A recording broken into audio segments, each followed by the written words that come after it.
You know, a passion for me, I think, Is not being able to sleep the night before because you've become so infatuated with it.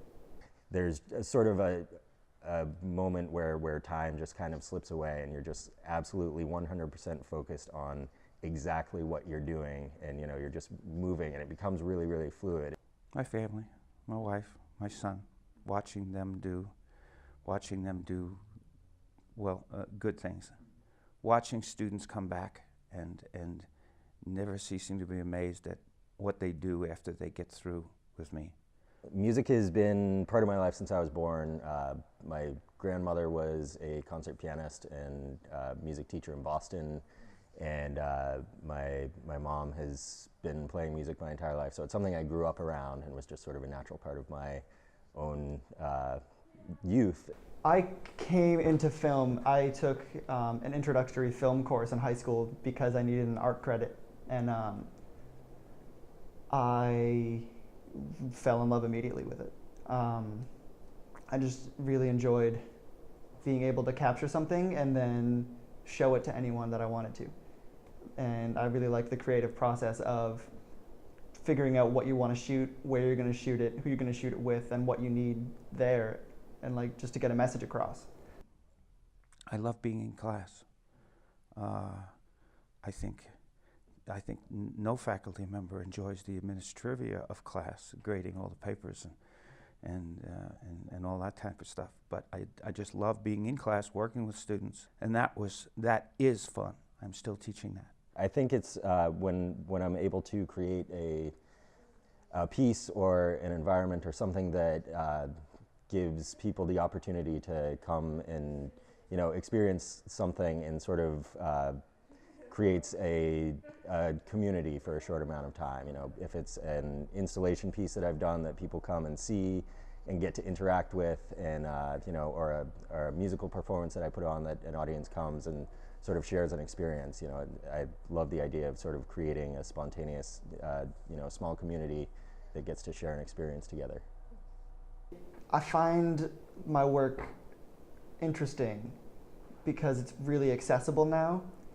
I can make code and throw it up on the internet, and 100 people can come back to me and say if they loved it, hated it, or what I need to do to fix it. And I just really enjoy being able to film a music video, post it on YouTube, and have anyone watch it and experience what I experienced when I'm filming it. With this MFA program that I'm in right now, the thing that's been really exciting for me is just a chance to grow and continue learning. And through that, my development as, both a musician and artist has grown and taken me into areas that I never would have expected that I would be, headed towards and really interested in. So as far as, where my work will take me in the future is, I hope to continue to have that growth, that I'll continue to find things that interest me and things that I want to discover and learn that, will just continue on and be an ongoing experience.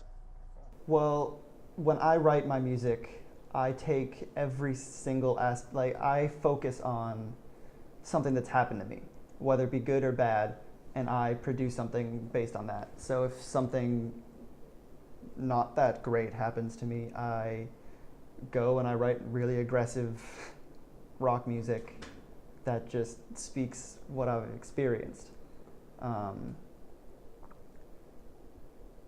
And college has definitely made me more comfortable with doing that because I know who I am more, and I know what I like and dislike and how I cope with things and how I work with other people and how those other people can affect me personally. It opens up wonderful opportunities. When I teach a new course, I get, when I started doing the work in the 90s on complex systems, if you look at my office right now in New Media, the entire wall is filled with books on complex systems. I wouldn't have looked at that stuff if I hadn't have been involved in that project, just as I wouldn't have known 400 or 500 songs if I didn't do music, or I wouldn't have built a number of systems and understood the small details of building those silly things if I hadn't done software engineering. So they affect me, and I guess they changed me, because if I didn't do it, I'd probably be a failed itinerant musician on the streets of New York someplace.